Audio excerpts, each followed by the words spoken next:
So this is what I often hear, and I guess maybe that's actually true, because in the end, white people are extremely rare in this country. If you're a white guy, you're a white guy. You're always going to be the white guy. That's just how it is. If you're going to Japan with the aim of fitting in and being accepted as Japanese, it's never going to happen. Imagine being in a country for a decade or longer, building your entire life there, and still being treated every day as though it's day one. I will always be the foreigner, always, in Japan. I don't think that'll ever change. Foreigners are still foreigners. But what if you are raised in Japan and you are culturally completely Japanese? Like the way you talk, the way you behave, it's totally Japanese. Are you still not accepted as Japanese and you are not happy here? Previously, I talked to a black woman who grew up in Japan and culturally Japanese. So this time, let's get to know about their experience. Working in the entertainment industry, they often appear in the Japanese media, and they are also running a popular YouTube channel.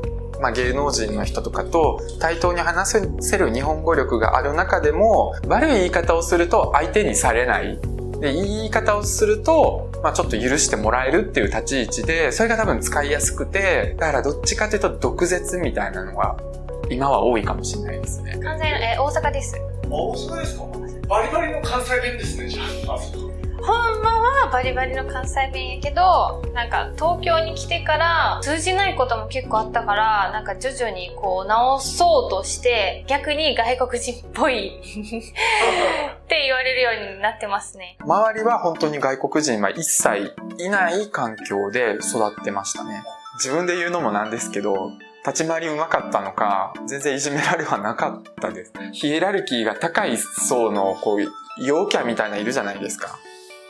とも仲良かったし、でもそうじゃなくてちょっとオタクっぽい子たちとも仲良かったし、別にどこと話してても大丈夫、なんかいっかみたいな、外国人だしなみたいなんで許されてたとかはあるかも。ただ目立つっていうのがあったから、何をしても例えば日本って学校の終わりに終わりの会ってあるじゃないですか。でそれでブラス君が黄色信号で渡ってましたとかやたら報告される。結構自分多分ついてるっていうか、友達も結構普通にいっぱいできて一緒に帰ってたりとか、たまに聞きますけど、なんかいじめがあったとか、馴染みにくかったとかっていうのを聞くけど、自分はなんか全然そういうのがなくて、浮き出てるみたいな感じは感じなかった。学校のなんか教えだったりっていうのがあるのかわかんないけど、自分の学校ではもし障害の持ってる子だったりとか、そういう外国人とか何人とかもそういうの関係なくちゃんと接しましょうっていうので、いじめは見たことないですね、小学校では。すごい、そういう意味ではラッキーだったかもしれない。結構ラッキーですね。けど今の時代とかだったらもっと減ってきてると思うし、もっと昔だったら本当に見たことないとか、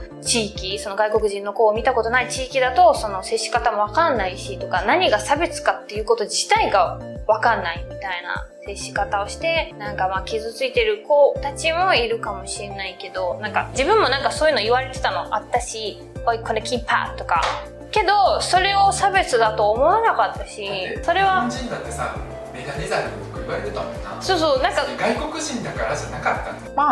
ハローとか言われたりすることはすごい普通にあったけど、なんだろうな、なんか武器にしてた気はする。だからそれを苦に感じたことは自分はないんですよ。日本がステレオタイプであったがゆえに、僕多分今メディア出れてると思うんですよね。多様化していきたいっていうのが日本の民意としてあるのであれば、それは日本の人たちが変わっていけばいいかなとは思うけど、ただそうすることによって私はお金を稼ぎづらくなるよねとは思ってる。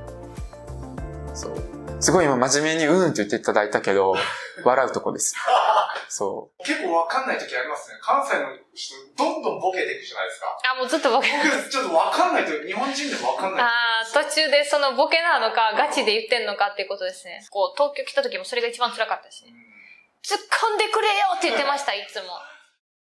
いやー、でも、そういう発想はいいですね。結構嫌だっていう人多いんですよ。なんか、英語で話されるとか、チロチロ見られるとか。だって興味持ってくれてる証拠じゃないですか。もうこんなん、これ差別やでとか、こんなんしたら差別やでっていう、声を上げるなとは言わへんけど、やっぱ衝突のきっかけになるというか、それをなんか頭ごなしに、ほら、ヨーロッパはこんなにこうでいいんだとか、こうだとかって言うけど、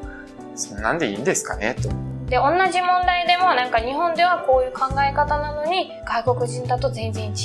お肌が白いねって言ったのを別になんとも思わないけど、外国だと全く違う捉え方をして侮辱されたとかバカにされたかもしれないとか、なんか変なちょっと考え方する人もいるんですよね。で、外国人が日本に来て差別された、なんだされたとかっていうのってあると思うんだけども、結局日本人の人が外国の人にうまくなんでこうなったのかっていう背景を説明しないままコミュニケーションを試みてるから、でもその裏には意味があったりするんですよ。それを外国人に説明したいなとも思う。要はずっと日本に育ってきてるから、日本の人にこういう風に言ってもそれは嫌やろなっていうのがなんとなくわかるから、外国の人が日本の人に伝えたいことがあった時に自分を介して伝えることをすれば、ある程度わかりやすく説明できるかなと思う。で、そこで作ったのがオールモストジャパニーズっていう会社で、緩衝材になるような役割のタレントさんだったりとか、そういう人をどんどん増やしていったら、今後日本の人と外国の人が関わっていく中で